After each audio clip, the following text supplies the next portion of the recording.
Hello, everyone. Welcome to the Hypergamous Journey. Today, I would like to talk about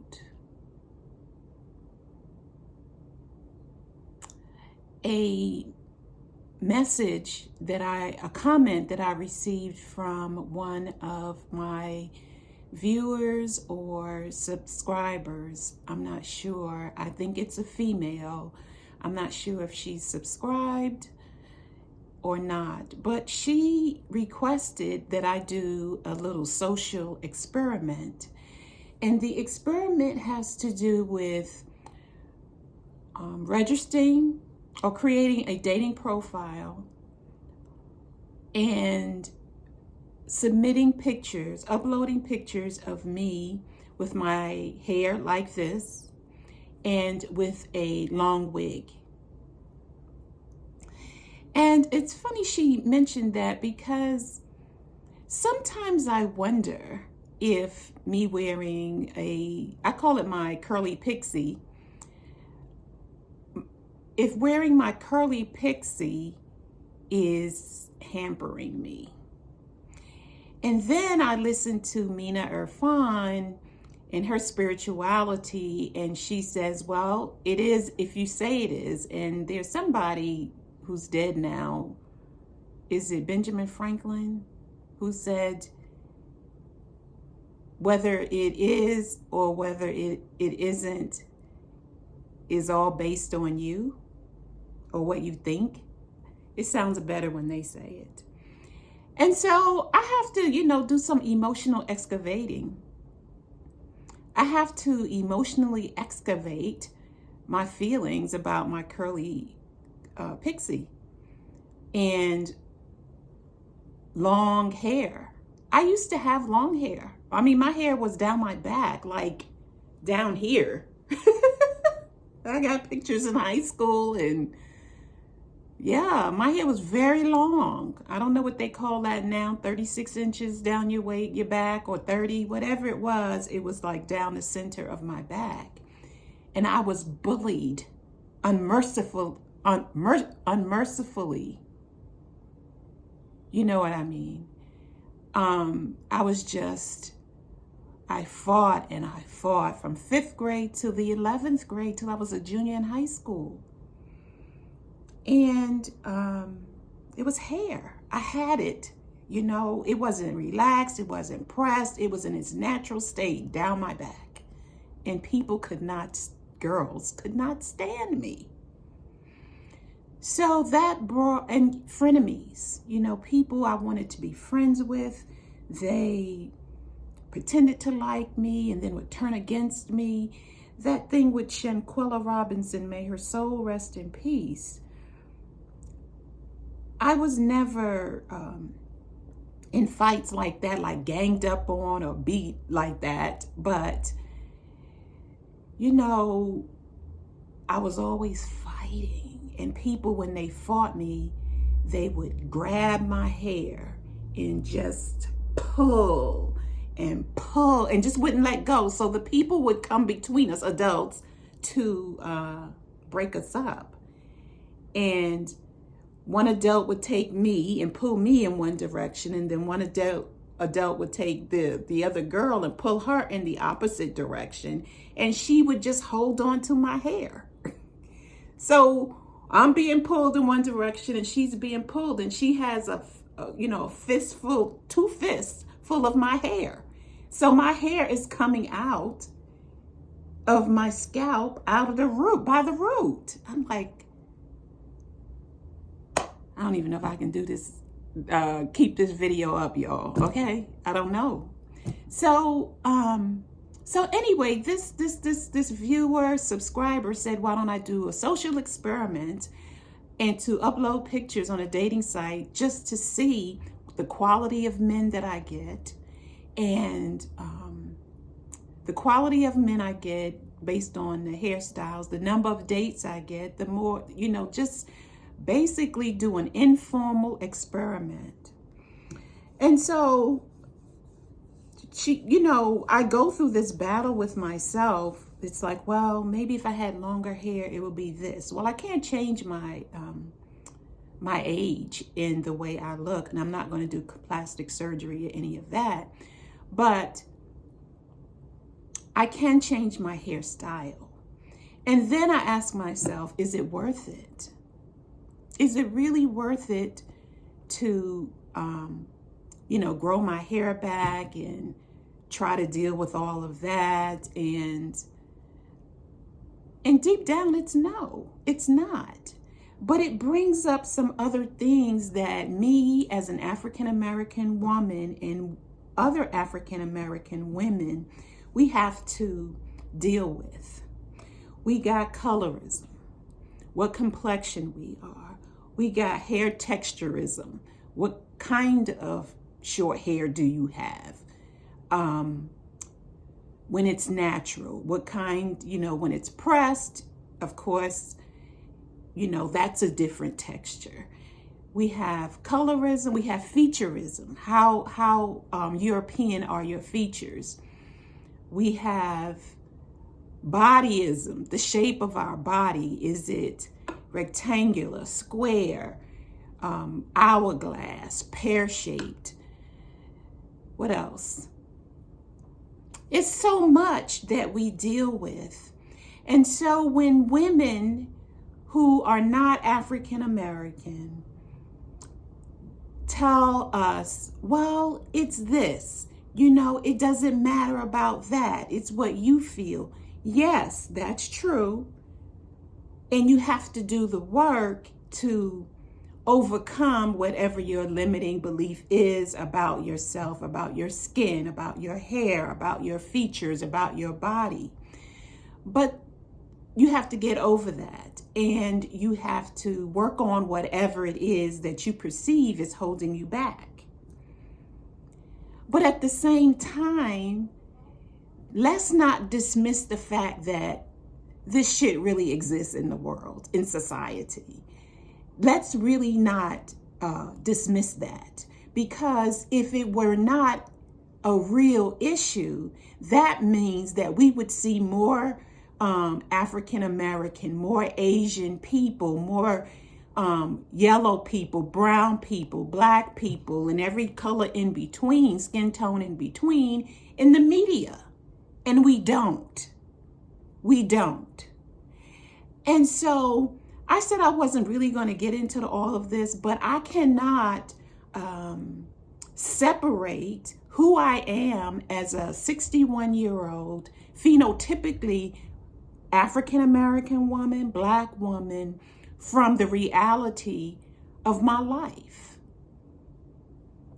Now, and even within, my general family, not necessarily within my nuclear family, but just my general family, cousins and aunties and uncles, I am a stick around brown.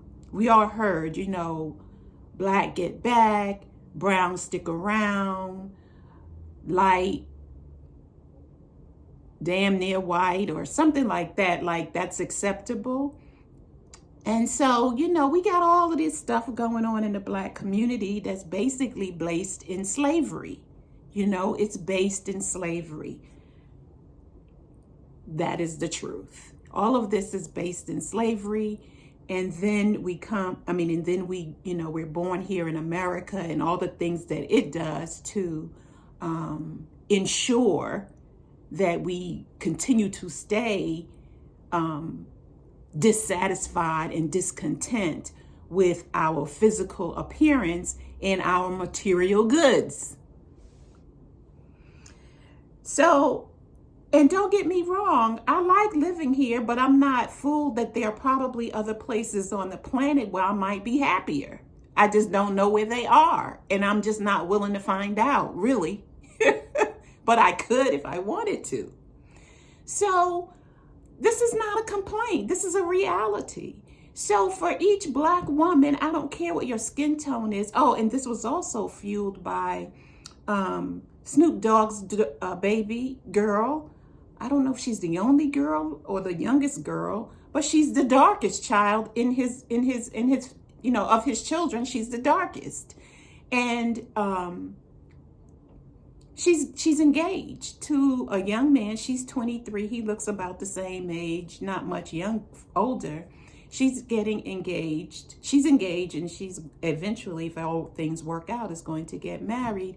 And so Chloe _ I'll link her in the description box, was talking about, all the hate that she gets and what people perceive beauty is. And it's all based on the European standard. Even people on the, the deepest reaches of the world are influenced by European beauty. It's so sad to me. It is so sad.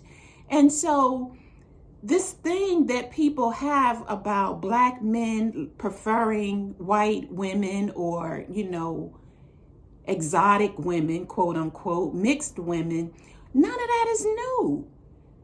Frederick Douglass, the abolitionist, was born a slave, or was born shortly after slavery ended in the 1800s. I don't really know. I can't remember. He was an abolitionist. He read, he wrote, he was very intelligent. His first wife was a Black woman. And if I'm not mistaken, she bought his freedom. And when she died, he married somebody white. So this thing of men of means, men of celebrity status marrying somebody else who doesn't look like their mother or their sister is nothing new.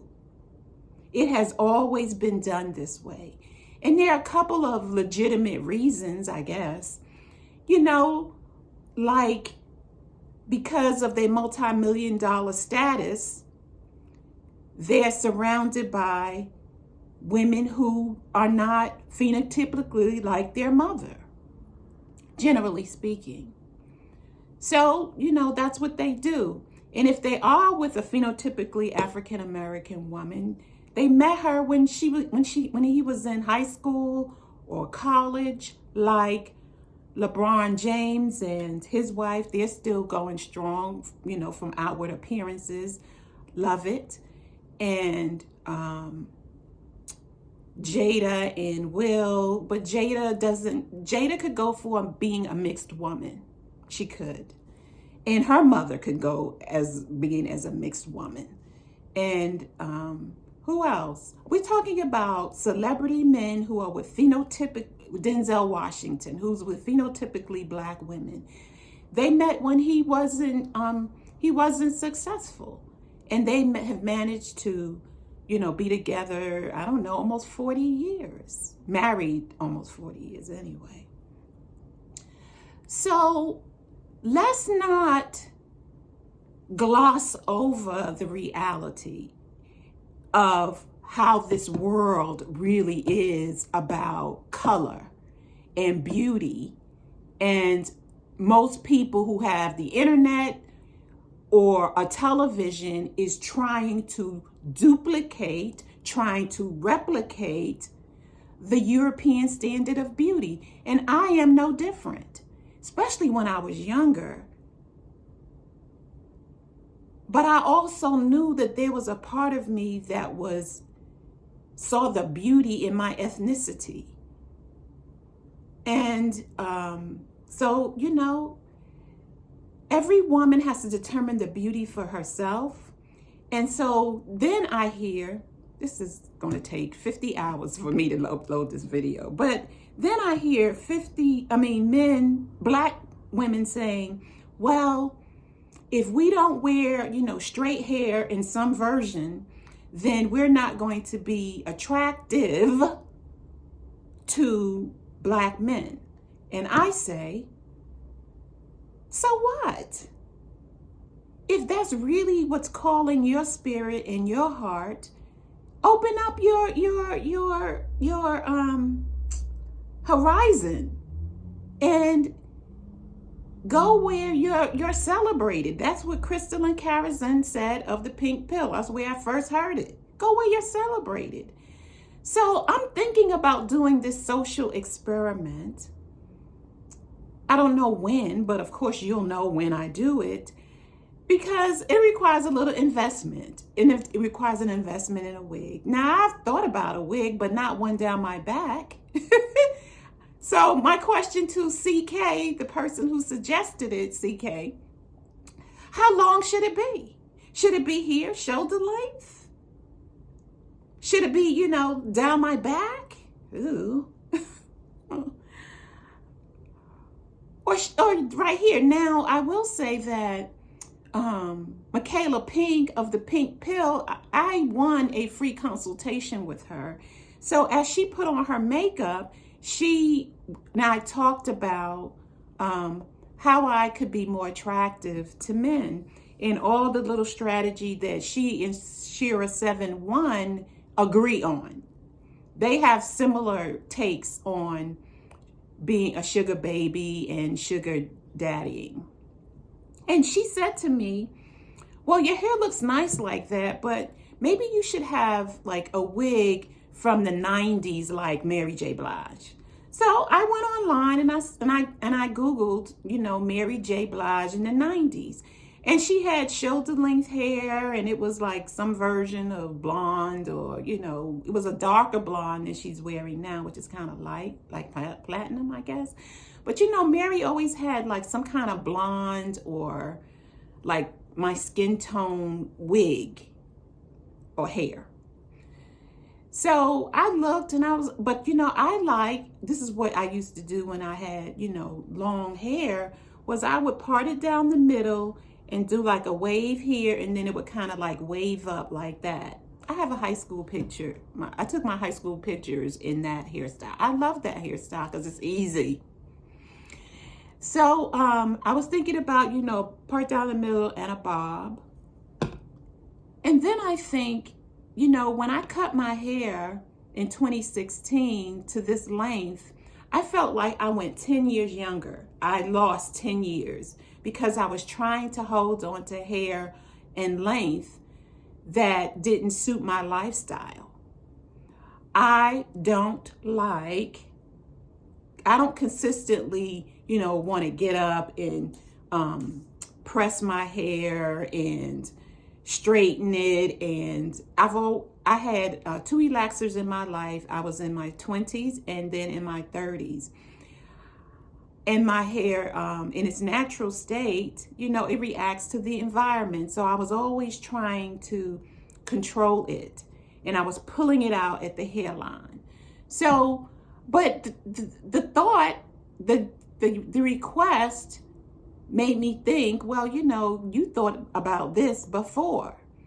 So, are you not really getting asked on second dates because your hair isn't long enough? And men like long hair. And I just feel like there is a man, all I need is one good man who wants to settle down, who likes the edge that I bring and my youthfulness.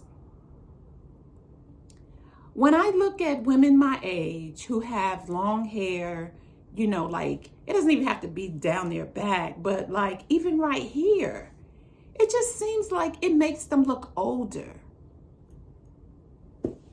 Maybe it's my perception. So I'm going to give this request some thought. And then Mina Irfan, she has a video too. Hopefully it's still up. I will link, that talks about beauty standards. But she does it from an internal perspective, which I like, because it's really about how do you feel about yourself on the inside? And I have to ask myself the same question. I don't want wig and weave. I just don't. I love my hair the way it is. And for the social experiment, I can invest in a wig. But my question to CK is, how long should it be? What do you think? So, yeah. And I'm not the kind of person that feels like our hair has to be changed all the time. Some people, they change their hairstyle like they change earrings or, underwear every day. Exaggeration, but you get it. So, yeah. But, you know, beauty is on the inside and what you think of yourself and how you carry yourself and how you feel about yourself. It's so internal. And I've never felt more beautiful than now. When I had youth and beauty on my side and hair down my back, I did not feel that way. I didn't feel that way. And I feel what makes me stand out is all of this, is this short hair. Because truth be told, you can hide behind some hair. I don't care what your ethnicity is. You can hide behind your hair. But if you're wearing your hair this short, or some pixie, I call it my curly pixie, or a straight pixie, or a natural pixie with your coils and stuff, you have to have confidence, because all people see is this right here. This is all. There's no hair to distract them, no special style to distract them. This is it. This is it. So what I use maybe as a distraction is, you know, big hoop earrings, big earrings, or drop earrings. And I don't know. I don't think they're a distraction personally. I just think that's the way I like it. That's the way, I like it. KC and the Sunshine Band. So, yeah, that's, you know, that should be our theme, ladies. That's the way I like it. But I'm going to give CK's suggestion some serious thought about doing this social experiment. Thank you for watching, and I will see you in the next video.